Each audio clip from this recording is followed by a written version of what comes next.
Bem-vindo, Ferrenhos, a mais um DamaCast. Meu nome é Catarina, estou hoje com a minha co-host, a Marta. Boa noite, Marta. Boa noite, Matheus. Boa noite, pessoal. Hoje estamos com o Matheus Pacini. Matheus é tradutor e revisor com mais de 15 anos de experiência, com foco na tradução de livros, legendagem de cursos e revisão de textos para publicação em diversas mídias, além de consultoria de dissertações de mestrado e doutorado. Hoje trabalha ativamente com diversos IFLs ao redor do Brasil, tendo mais de 300 resenhas de associados publicadas em mais de 10 sites diferentes. Obrigada, Matheus. Boa noite. Boa noite, muito obrigado pelo convite. É um prazer estar aqui com vocês de novo. Nós que agradecemos. E eu queria começar o episódio de hoje perguntando para você, qual é na sua visão, o que realmente motiva um pensador criativo? Você acredita que seja um desejo altruísta de beneficiar a humanidade, a busca por fama, fortuna, ou é algo mais profundo?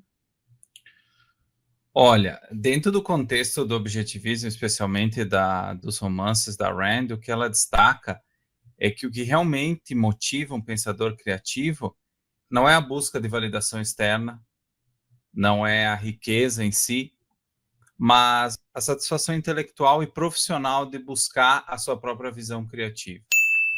Ou seja, quando você tem uma ideia de um negócio, seja ele qual for, né, e aqui fora do contexto dos romances da Rand também, naquele momento que surge a ideia, você não sabe se ela vai ser lucrativa, se ela não vai ser, se as pessoas vão comprar, se as pessoas vão concordar com ela ou não, que tipo de impacto ela vai ter na sociedade. O que está te motivando naquele momento é um sonho, é a ideia de colocar essa ideia em prática e ver o que vai acontecer. E essa criação, ela passa a dar um sentido para a tua vida. Ela muitas vezes se torna o teu propósito.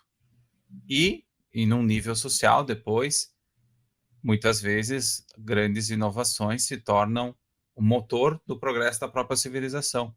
Muitas ideias não chegam a ter, não se tornam produtos com tamanho impacto, mas muitas vezes sim, como a gente vê ao longo da história.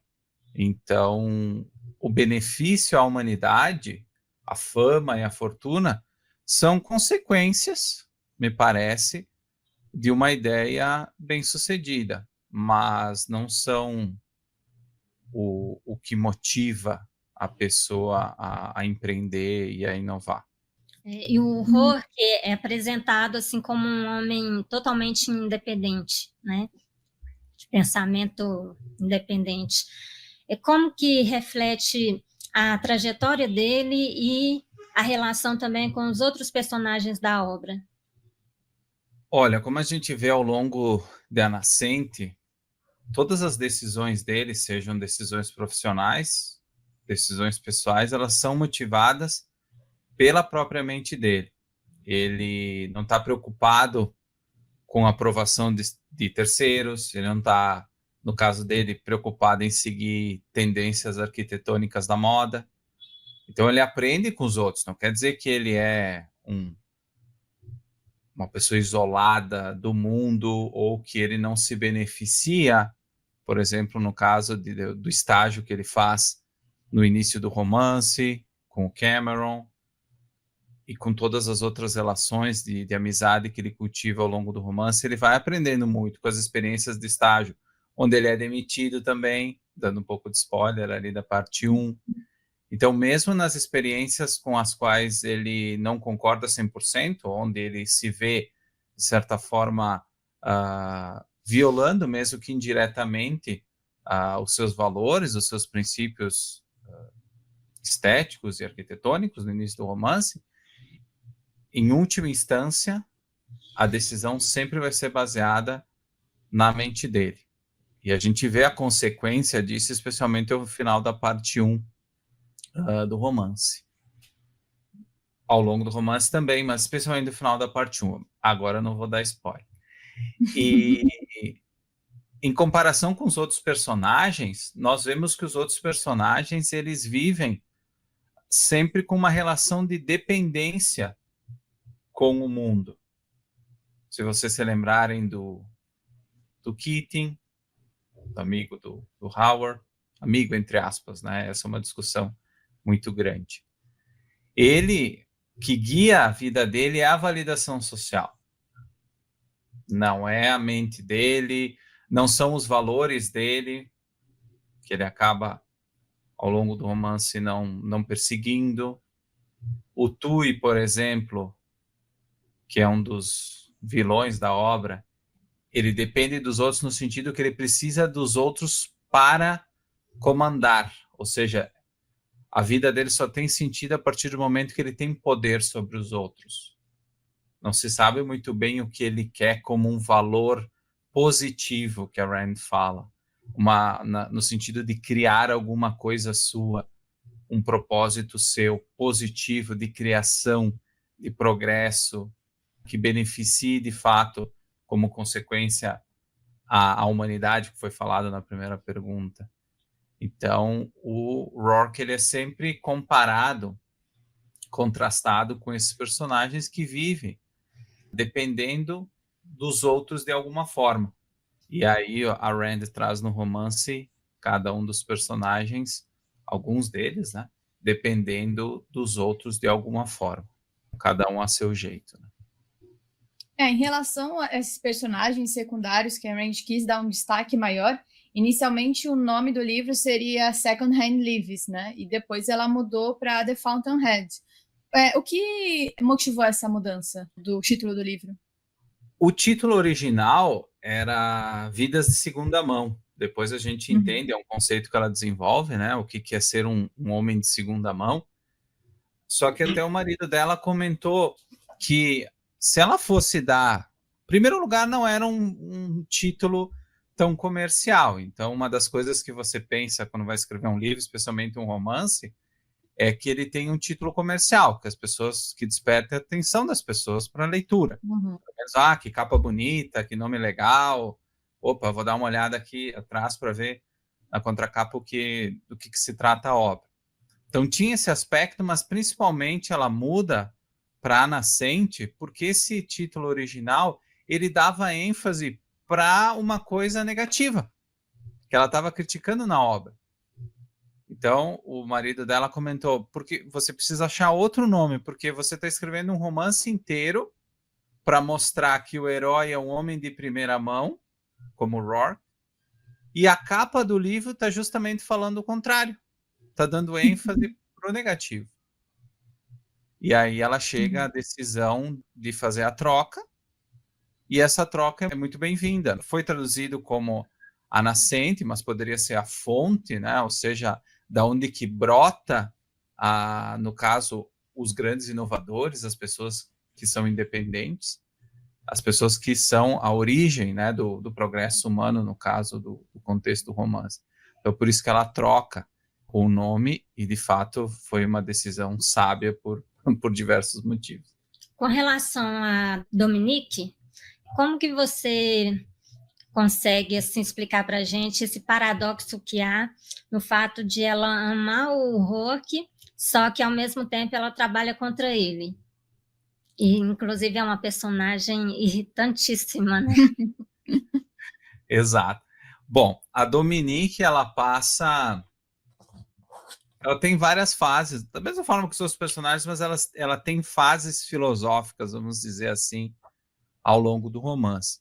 No início do romance, especialmente na parte 1, quando nós conhecemos a Dominique, ela é uma pessoa muito cética, cínica, né? Você pode, não vou entrar nos pormenores filosóficos, mas ela é uma personagem muito difícil, ela é irritante, ela se mostra muito reticente, zomba dos outros personagens, mesmo aqueles personagens com os quais a gente não tem uma boa relação também como leitor, gostando mais do Rourke, né, do que esses personagens de segunda mão.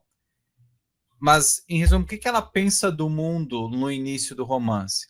Ela acha que o mundo ao redor dela ele é regido pela mediocridade. E que todos os grandes homens eles vão ser derrotados.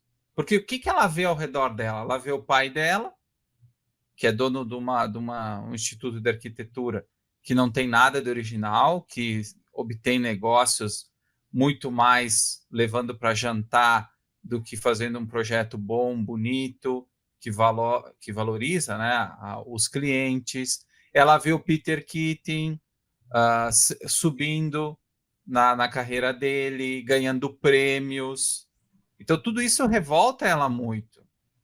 Todo esse mundo da arquitetura, esse mundo do pai dela, o mundo do Banner, onde ela trabalha, ele é rodeado dessa mediocridade. E, então, na primeira parte do romance, nós vemos essa Dominique muito ácida com relação ao mundo.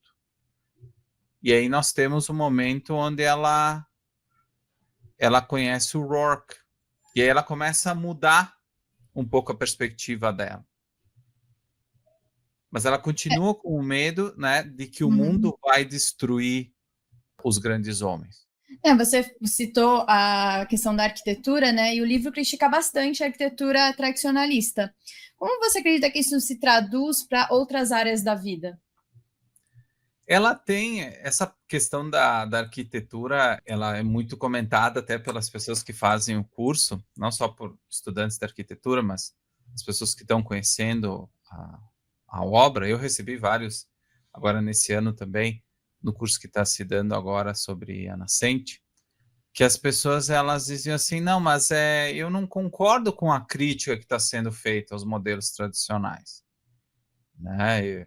Eu não estou entendendo a crítica da Rand a essa arquitetura. Eu não gosto da arquitetura modernista, eu gosto da arquitetura clássica, da arquitetura gótica, mas aí eu estou lendo romance e a Rand está criticando isso. Como é que eu faço para lidar com isso? Porque está me incomodando. E é importante destacar que a obra Nascente ela não é uma obra sobre teoria arquitetônica. Ela se utiliza do tema da arquitetura, do herói, né, do que ele faz, da profissão dele, mas ela dá ênfase a esse movimento modernista, no sentido que é um movimento, pelo menos na época, depois surgiram outros e outros movimentos na arquitetura e na arte como um todo, mas era o único movimento que permitia a criação de um herói como Rourke, que permitia a liberdade de design, a liberdade de não se ver preso a convenções sociais, até aquela personalização, individualização das construções. Então é importante notar que a Rand ela não é uma analista de arquitetura, mas ela se utiliza desse contexto, especialmente dessa escola, para montar o seu herói. Então ele tem uma função muito mais literária do que qualquer outra coisa. Então eu acho bom trazer essa diferença. E aí, o que ela está fazendo? Ela está dizendo assim que o Rourke ele é o cara que está buscando a inovação num ambiente profundamente conformista, onde as pessoas seguem, onde as pessoas vivem de segunda mão, volta o tema também. Eu vou construir a minha casa, mas ela vai ter que ser parecida com uma outra coisa que a minha vizinha construiu. Ou vai ter que ser parecida com a casa daquele ator que eu gosto. Ou eu vou construir a casa, teve um exemplo que nós vamos trabalhar também nas próximas aulas. Eu quero construir uma casa como foi a casa da minha infância, onde eu vivi. Lá da minha infância, quando eu tinha 5 anos, eu me lembro daquela casa, eu quero uma casa igual àquela casa. E ela mostra, através do Rourke, e isso pode ser aplicado à arte, à ciência, até à política, que é muito difícil num ambiente conformista tu inovar. Por isso que não tem tantos inovadores, por isso que não tem tantos heróis como o Rourke. Por isso que tem muito mais vilões e pessoas conformistas ao longo do romance do que herói. Então ela seria mais uma crítica a esse conformismo, né? Exato. Ela está destacando, olha, pessoal, não tem muita gente inovando, a gente vive no contexto do romance, mas no mundo como um todo, eu acho que não foge muito disso, no mundo real.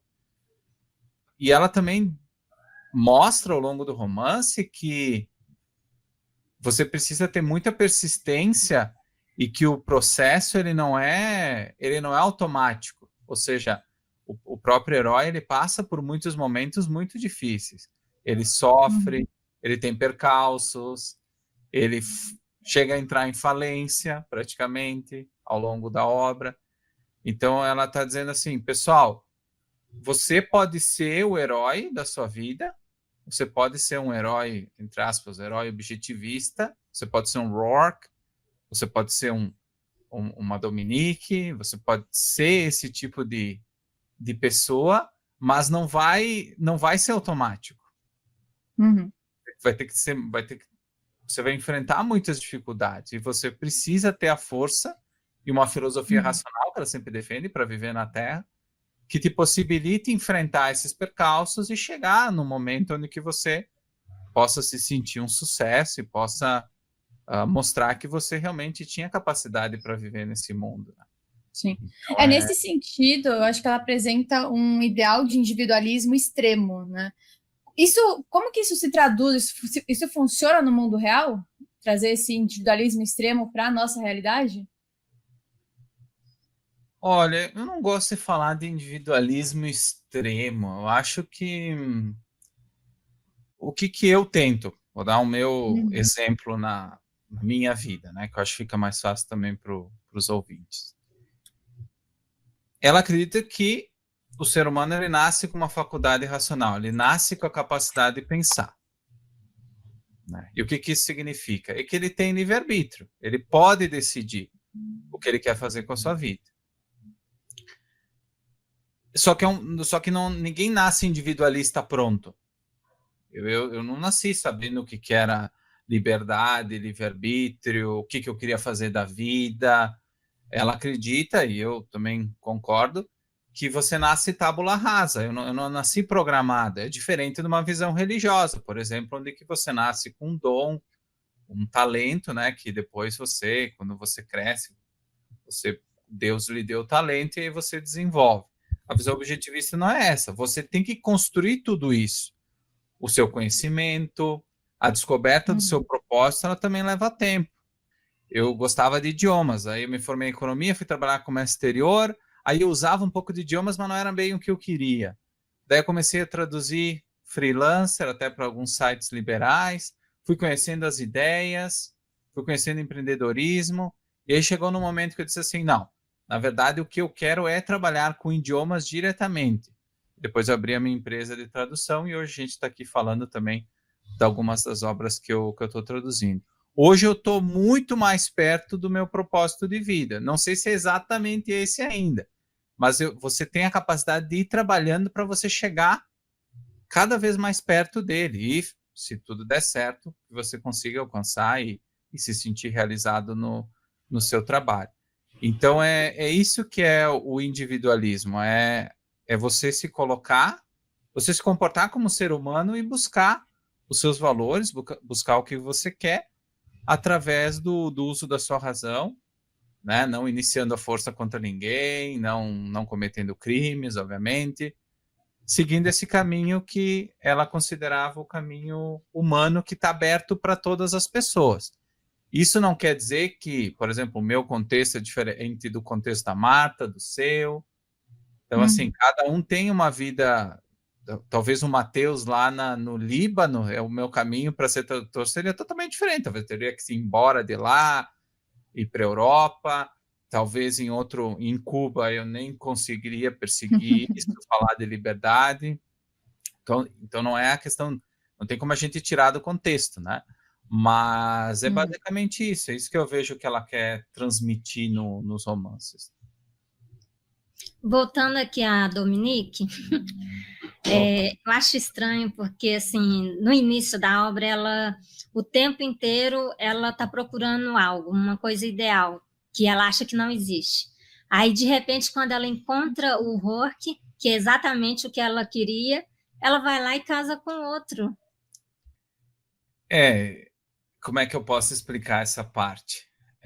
No início, como a gente comentou, ela achava que realmente tudo que era bom, o herói, tudo que tinha valor, se ficasse muito tempo na realidade, em contato, como seria contaminado ou destruído. Então, nós vemos no início do romance que ela quebra a estátua, que ela acha muito bonita, ela espatifa a estátua no chão. Quando ela conhece o Rourke, e lembra que e tem uma citação muito muito usada, né, no geral, erroneamente, como se fosse uma citação da Rand, mas a Dominique, ao longo do romance, ela tem uma perspectiva que ela não quer ela não quer ter valores na realidade, nesse mundo. Ela não quer ter nada de valor, a estátua é um exemplo, o Rourke também é um exemplo. Então, quando surge uma coisa real, que é o Rourke, e isso desestabiliza ela passa a ver assim, eu vou destruir ele antes que o mundo destrua ele. Porque ela continua acreditando que o mal vai vencer quando ela conhece ele. Diz, olha, agora, porcaria, eu descobri que tem um valor que eu quero perseguir. Mas esse mundo vai destruir o Rourke. Ele está condenado, então é melhor que eu destrua ele antes. Eu não vou deixar que o mundo destrua ele. O único valor que eu tive de verdade ao longo da minha vida até então. Eu vou destruir ele primeiro. E aí um dos atos que ela faz é justamente casar com o Kitty nesse sentido. Porque ela quer ver o Rourke derrotado, mas ela quer derrotar ele. Ela quer ser responsável por isso. Ela não quer, de certa forma, dar o gostinho para esse mundo corrupto, destruir a figura do bem, a figura desse herói que ela venera, que ela ama, né, ao longo do romance. Então tem esse jogo, mas realmente é uma personagem que ela fica nesse dilema existencial por grande parte do romance, assim. É muito triste, né, ao longo do romance, ver que ela tem essa batalha entre esse idealismo, porque ela vê que pode ter uma coisa de valor, como Rourke, um herói, mas ao mesmo tempo ela tem o pessimismo com relação ao mundo. Então ela vive nesse conflito interno, que com certeza não transparece tanto no romance, mas provavelmente ela esteja sofrendo bastante. Olá, ferrenhos! Sabia que estamos em diversas plataformas digitais? No YouTube, Spotify, Instagram e principalmente nosso site, encontrando vários artigos envolvendo a liberdade ou a falta dela. Não perca tempo e acesse damasdeferro.com.br e em nosso Instagram, @Instituto Damas de Ferro. Uma coisa que eu acho muito interessante que a Rand faz é que ela não escreve um livro puramente filosófico, ela traz a história de um jeito que conte a filosofia dela por trás, talvez não tão diretamente, mas é o que faz fugir da bolha, não é? Aquela pessoa que quer livro de filosofia pura, às vezes não é um público muito específico, né? Eu acho que ela consegue alcançar mais pessoas através da história.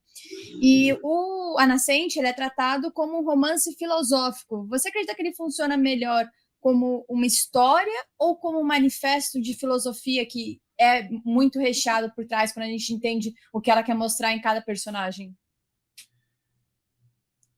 A Rand sempre falava que, em primeiro lugar, ela era uma romancista e depois filósofa.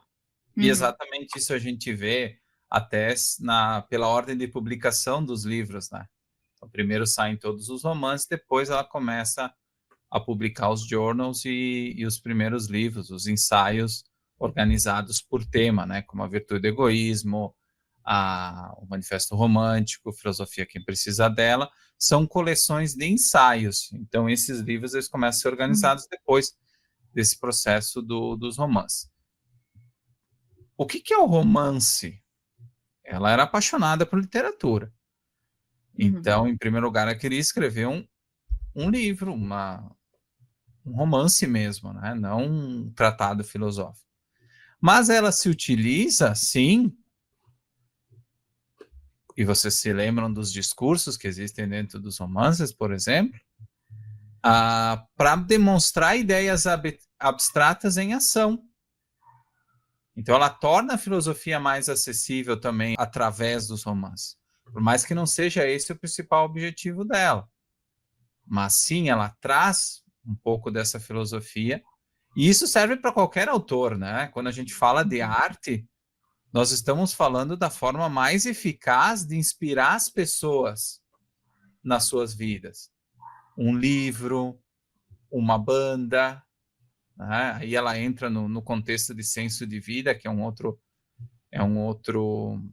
conceito que ela explora em Manifesto Romântico, que justamente a arte ela tem a capacidade, e até hoje ninguém explicou direito, de certa forma, ninguém sistematizou isso cientificamente, mas é um fato que essas expressões de arte elas tocam o nosso ser de formas que a gente não consegue explicar. É incrível, às vezes, você diz assim, eu tenho aquela banda, eu amo aquela banda, eu amo aquelas músicas, a mensagem que ela transmite, o instrumental, todos esses elementos, eles estão presentes na literatura também. E os Heróis da Rand, ela mostra o quê? Pessoal, existe essa filosofia objetivismo que vocês vão ver depois, e ela pode ser aplicada na realidade. Você pode ser um herói na sua vida, sendo racional, agindo de acordo com o seu pensamento. Você pode, isso é possível, não é simplesmente como muitas vezes, quando você fala com uma pessoa de filosofia na rua, por exemplo, na academia, ela diz assim, mas quem que se preocupa com filosofia? Não é prático, não serve para nada, está perdendo tempo. Muitas pessoas pensam assim, me arriscaria a dizer que a maioria. E, na verdade, a Rand mostra que não, que a filosofia é parte de todas as tuas decisões. Ela é parte da tua vida profissional, ela é parte dos teus romances, né? De todas essas reflexões. Então, ela, através dos romances, ela usa essa ferramenta para transmitir também conhecimento filosófico, assim. Então, acho que não, para ela não vê as coisas como duas coisas separadas, assim. Não, agora eu vou escrever uma parte romance, aí agora eu vou enfiar um discurso aqui, depois eu vou continuar contando a história, depois eu vou colocar mais outro. Então, assim, os discursos mesmo dentro do romance, eles cumprem um papel literário, apesar deles transmitirem, sim, conhecimento filosófico. E esse é um debate muito grande que acontece, porque uma das acusações feitas, especialmente fora do Brasil, que a Rand, inclusive tem debates no YouTube, se vocês quiserem procurar, que dizia assim, não, os romances da Rand são romances didáticos, ou seja, eles são romances que eles estão ali para ensinar a filosofia objetivista.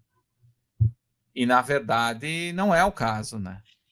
Mesmo porque os discursos isoladamente, eles não formariam um romance. Eu não teria como colocar só os discursos aí, falar 2 parágrafos, não contar uma história e jogar os discursos aí. Eles não teriam sentido nenhum. Agora, eles, dentro do contexto do romance, como está escrito, daí eles fazem sentido. Daí eles fazem você pensar mesmo, né? Senão não funcionaria, né? Ficaria uma coisa, aí sim, forçada, mesmo didática. Olha, aqui eu escrevi 2, 3 linhas, mas o importante é que vocês estudem objetivismo aqui, leiam esses discursos aí, que eu joguei aqui, e pronto, mas não é o caso, né? Eu queria que você falasse um pouco sobre essa integridade do Rourke, que ele mesmo sendo um arquiteto, ele prefere trabalhar como operário para não ter que se dobrar aquilo que os outros querem dele, né? Ele, ao longo do romance, especialmente ali na parte 1, passa por momentos bem difíceis profissionalmente falando, né, na carreira de arquiteto que ele quer seguir. Então, ele acaba rejeitando muitos negócios, porque justamente esses clientes potenciais, eles querem que ele faça projetos que violam os princípios que ele tem para as obras que ele faz, os princípios que ele acha que deveriam ser implementados nas obras. Então, ele faz um projeto, tem um caso que eles querem colocar algumas colunas dórias, eles querem mudar a base, ou eles querem que ele faça uma cópia de uma outra casa. Às vezes ele chega muito perto de aprovar o projeto como ele imaginava, mas o cliente diz assim, eu até concordo com o projeto, mas aí o público não vai gostar. Então ele acaba negando muito trabalho. E no final das contas ele acaba ficando sem dinheiro, né? E aí ele vai trabalhar numa das minas ali, né? E ele trabalha então como operário, ele até, de certa forma, faz trabalhos gerais ali de marmoaria, de pedreiro, até de eletricista, em algumas partes do livro ali a gente vê exemplos, né? E aí as pessoas dizem assim, até tem no final da parte 1 que o cara lá do último prédio que ele nega, né? Estava só para assinar o contrato, mas eles fazem pedem mais uma condição, impõem mais uma condição, ele não assina. E aí ele diz assim, por que você de certa forma, é altruísta, né? Por que você está se sacrificando a sua vida financeira, o seu escritório, e por que você não aceita de uma vez isso? E aí ele fala que é o ato mais egoísta que ele está fazendo. E justamente o que é ser egoísta? Ao final da parte 1 existe essa discussão. O que é ser egoísta? Ser egoísta é ser como Keating ou é ser como Rourke que vai lá trabalhar na mina? Quem que está se sacrificando de verdade? Essa é uma pergunta no final da parte 1 do livro. Quem que está se sacrificando? Então, ele vai para a mina justamente como um tempo onde... E ele fica com medo de que ele nunca mais vai fazer um projeto. Ao final da parte 1, no processo onde que ele pede ajuda para conseguir um emprego na mina, ele não sabe o que vai acontecer. Ele está aflito, ele está sofrendo, porque ele pensa, daqui a pouco as minhas ações, será que vale a pena o que eu fiz até hoje? Será que eu não sacrifiquei? Será que a minha carreira não foi por água abaixo agora? E eu vou ficar aqui pelo resto da minha vida? O personagem em si, ele não transparece isso nas páginas dos livros, esse nível de dúvida. Mas o leitor fica com essa dúvida. O que vai acontecer com o Rourke? Tá tudo dando errado. Agora vai trabalhar numa mina, que arquiteto vai trabalhar numa mina quebrar pedra. Isso não acontece na realidade. Ele vai se ferrar. Tanto que tem pessoas, inclusive, que no final da parte 1 meio que abandonam, porque tu tem uma grande expectativa para ele, e no final da parte 1 as coisas não estão acontecendo na vida dele. E ele sabe disso, não é só o leitor. Ele está sem dinheiro, não tem casa, não tem nada, ele perdeu realmente tudo. Então a gente fica se perguntando, né? E é uma dúvida recorrente dos alunos, o que vai acontecer com o Rourke? E o que esse livro tem de tão relevante para nós aqui em 2025, um livro que foi escrito lá em 1943? Qual que é a lição, então, da nascente para os dias de hoje?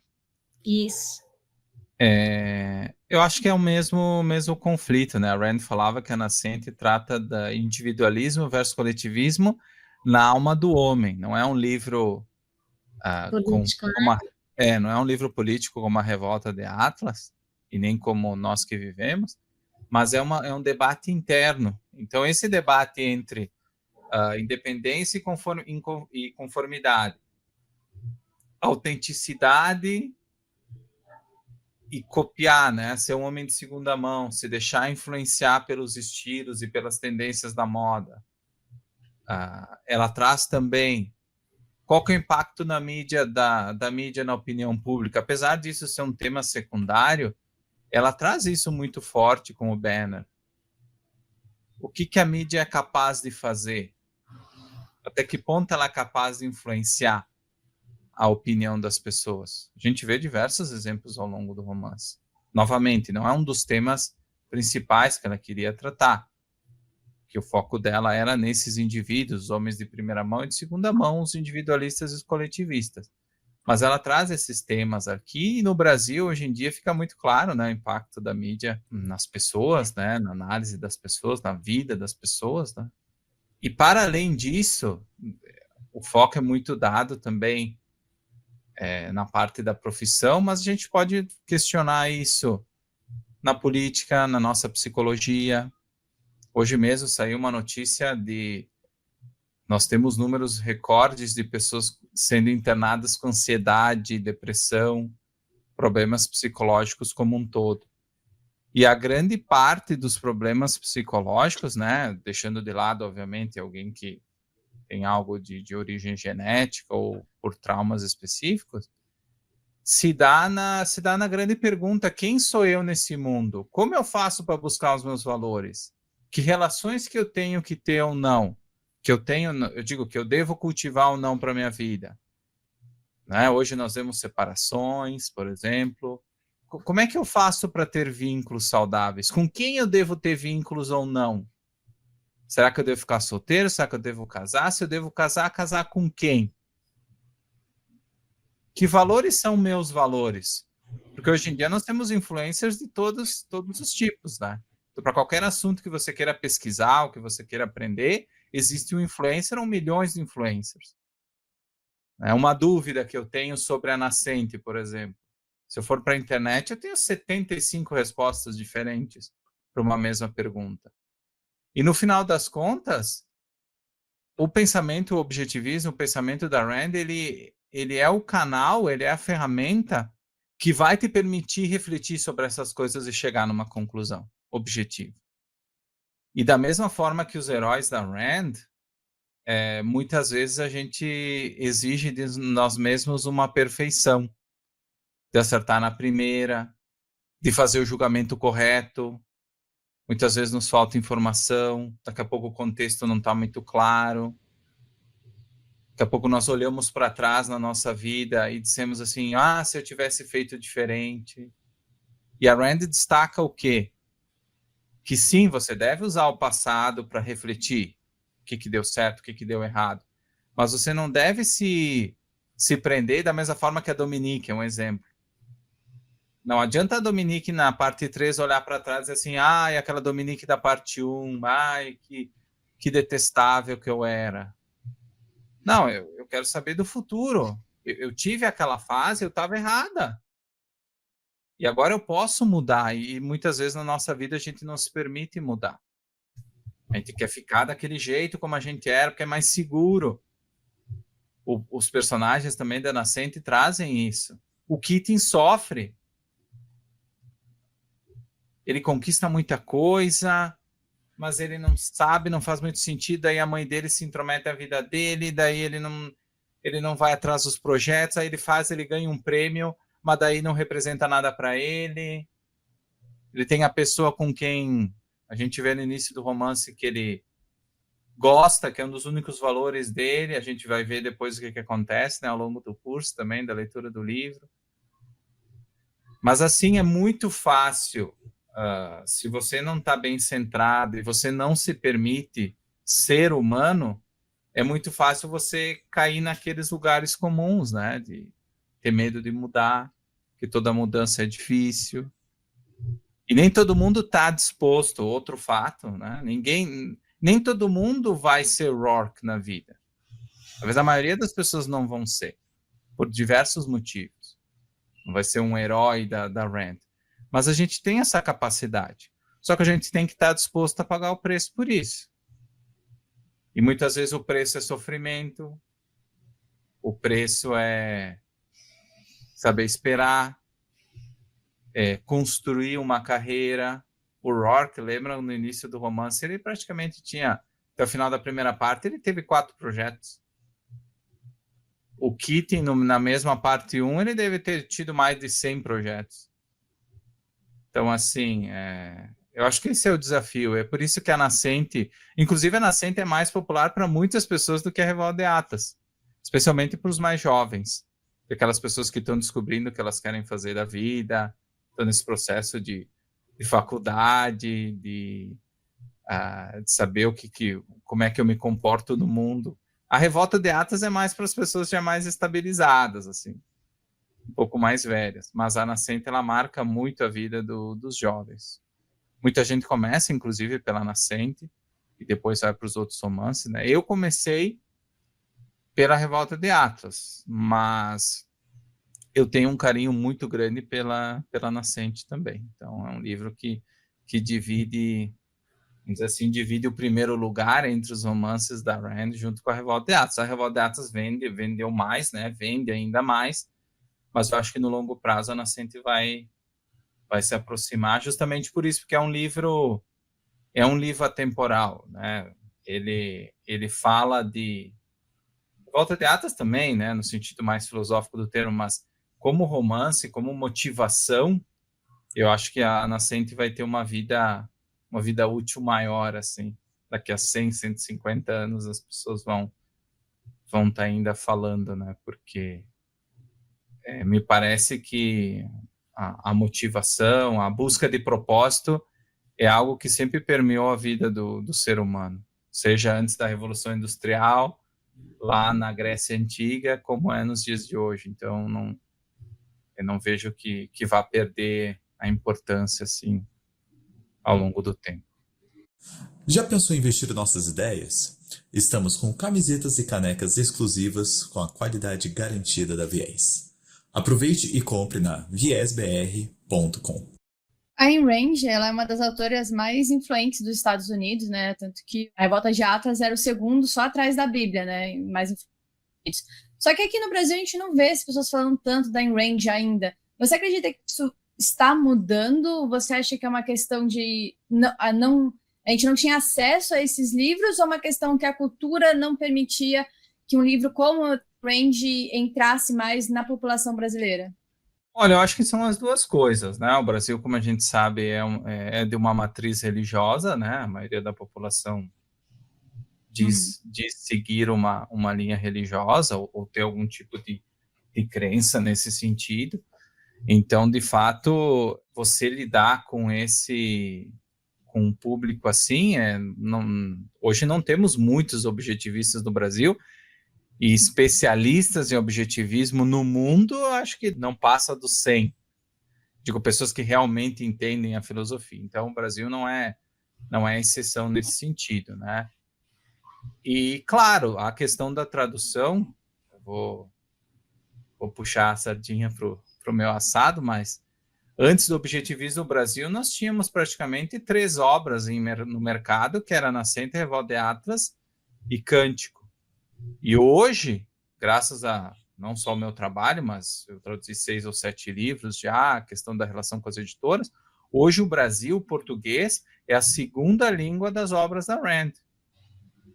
Só atrás do inglês, obviamente. Então, assim, é um trabalho que foi feito nos últimos 8 anos, que não tinha sido feito nos 30, 40 anos antes, né? Onde começou com a Revolta de Atlas, depois teve a Virtude do Egoísmo no início dos anos 2000, mas depois saiu de publicação, né? Não estava mais disponível no mercado. Tem o Opar também, que foi traduzido, que agora vai ser feita uma nova edição, acho, em breve, que também saiu nos anos 2000, mas foram vendidas pouquíssimas cópias, né? Porque não adianta, hoje no nosso mundo globalizado, você precisa ter uma estratégia muito mais clara para conseguir viralizar um livro e tudo mais. Então reforçando, o aspecto da cultura, né, dessa cultura majoritariamente religiosa, o aspecto editorial, que realmente não tinha muito conteúdo até 2017, 2018. Então, mesmo que eu tivesse interesse, eu tinha que saber inglês. E como a maioria das pessoas não sabe ou não tem um domínio, especialmente para ler filosofia, tu precisa ter um nível de conhecimento técnico e do idioma muito grande. Não é como ler uma notícia sobre negócios, uma notícia geral, que é muito mais simples. A filosofia envolve conceitos muito mais complexos. Então, isso reduz muito a capacidade da maioria da população ter acesso ao material. E, por último, eu vejo que os próximos anos a gente está conseguindo, com todas as iniciativas feitas no Brasil e no exterior, alcançar muitas pessoas. Então, acho que isso vai continuar crescendo, agora com os mais livros também disponíveis. Mas tem um fato que não pode ser esquecido. Estudar filosofia, seja qual for, exige muito trabalho. A Marta, por exemplo, estuda bastante, conhece bastante também. Leva tempo. Questiona profundamente as tuas crenças de vida. Ou seja, tudo que tu aprendeu, muitas vezes, eu venho de uma base religiosa muito forte. Então, eu fiz curso de formação bíblica, por exemplo, né? Minha mãe até hoje trabalha na Secretaria Paroquial, um abraço para ela, que com certeza vai assistir depois. Então, assim, assumir a filosofia objetivista, refletir, estar disposto a questionar as tuas bases, as tuas crenças mais profundas, daqui a pouco crenças de 20, 30 anos, é um exercício bem duro. Da mesma forma que os heróis da Rand passam por essas fases, esses desafios, multipliquem por 100 a dificuldade. porque exige muita resiliência. Porque quando tu começa a questionar, tu não questiona uma coisa aqui, uma coisa lá.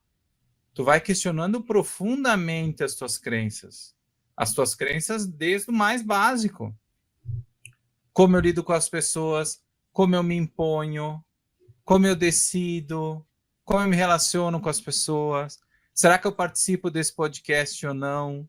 Então, tem desde aquela escolha mais A ou B, até grandes abstrações, grandes reflexões que tu tem que fazer para a tua vida. É uma coisa que não é para todo mundo. Não é independentemente da tua filosofia, mesmo que seja cristã, enfim. É um grande desafio tu ser fiel a princípios, sejam eles quais forem. Se eu sou fiel à Bíblia, aos mandamentos, ou se eu quero aprender o objetivismo e quero me tornar um objetivista, quero seguir essa filosofia, no geral, tu tá falando do quê? De princípios claros para a tua vida, princípios que vão guiar a tua vida em todas as tuas decisões. Então, esse é o tipo de reflexão que tu tá fazendo. Tu tá escolhendo uma coisa que vai guiar todas as tuas decisões na tua vida, consciente ou inconscientemente também. Sim. Então, é bem complexo. Tem que estar disposto a se questionar. Muitas pessoas ficam no caminho, então elas não conseguem, elas não aceitam, chega num momento que a gente vê isso na psicologia, a pessoa que vai em terapia, por exemplo, muitas pessoas param na metade. Porque aí cada vez tu vai mais fundo. Tu vai lá, tu vai cutucando coisas mais fundas. E aí tem vezes que as pessoas não aguentam, ou elas desistem. É trabalhar caso a caso, a gente trabalha ali no Objetivismo Brasil, acho que o Damas também, a sua maneira também na questão da formação. A nossa função como institutos é justamente instigar princípios claros, liberais no nosso caso, claro, para que as pessoas possam ter vidas melhores e gerarem também um impacto público, que eu acho que não pode deixar de lado, né? Especialmente na nossa era de mídias sociais. Então, em resumo, para mim é isso, é a busca por instigar os melhores princípios nas pessoas, né? Como Objetivismo Brasil, como Damas. Então, acho que é isso. E, de fato, leva tempo, não é de um dia para o outro. A pessoa tem que estar exposta a isso, né? A gente está se encaminhando para o final do episódio. Matheus, você citou um pouco o Objetivismo Brasil. Eu queria que você deixasse para o pessoal que está assistindo até agora como eles te encontram, falar um pouco dos cursos que você está participando e recomendar para a gente um livro, dentre todos esses que traduziu. Eu sei que é difícil escolher um, né? Mas um que você fala assim, nossa, esse daqui abriu minha mente, esse daqui é essencial, que você deixa aí para os nossos ouvintes lerem. Bom, então vou começar pela parte do Objetivismo Brasil. A gente já está, desde 2023, desenvolvendo cursos, né, baseados nas obras da Rand. No ano passado, nós fizemos cursos sobre a Revolta de Atlas, Cântico e Nós que Vivemos. E nesse ano nós começamos com a Nascente, que está em andamento. Então, quem quiser participar, pode mandar um DM, pode falar com a Marta também, para ser adicionado ao grupo. Nós estamos terminando agora amanhã a parte 1 do livro. Então, se você já leu o livro, ainda não está começando, dá tempo de assistir as gravações, recuperar e participar com a gente, porque é diferente ao vivo, né? Você pode interagir e não é só uma coisa mais passiva de assistir as gravações. Mas também, se não puder participar ao vivo por compromisso, também no dia seguinte, na sexta, sempre está disponível. E no segundo semestre, provavelmente nós vamos fazer o curso que é baseado na obra do Opar, do Leonard Peikoff, que eu comentei. Então, essa obra provavelmente vai ser... Livro eu custei achar para comprar, viu? Exatamente, ali é um grande desafio, ele está fora de circulação nesse momento, a gente viu uma forma de disponibilizar para as pessoas poderem fazer, né, o curso, porque infelizmente as 200 cópias restantes dessa obra, elas afundaram numa editora em Porto Alegre, naquela inundação no ano passado. Então, as cópias, quem tem uma cópia dessa é valiosa, né? Porque não tem, hoje só em sebos e tá uma fortuna mesmo. Então, a gente vai continuar. A esperança, claro, né? Como todo mundo liberal, a gente busca sempre financiamento para as iniciativas, né? Então, a ideia é continuar com os cursos por muitos e muitos anos. Tem muitos livros para trabalhar, Então, a partir do segundo semestre, nós vamos começar com a não ficção. Para o ano que vem, a esperança é trabalhar a filosofia Quem Precisa Dela, a Virtude do Egoísmo e outras obras também. Então, quem tiver interesse, só entrar em contato para que a gente viabiliza, tem plano de membros, enfim, tem diversas vantagens para quem quiser conhecer um pouco mais da filosofia objetivista.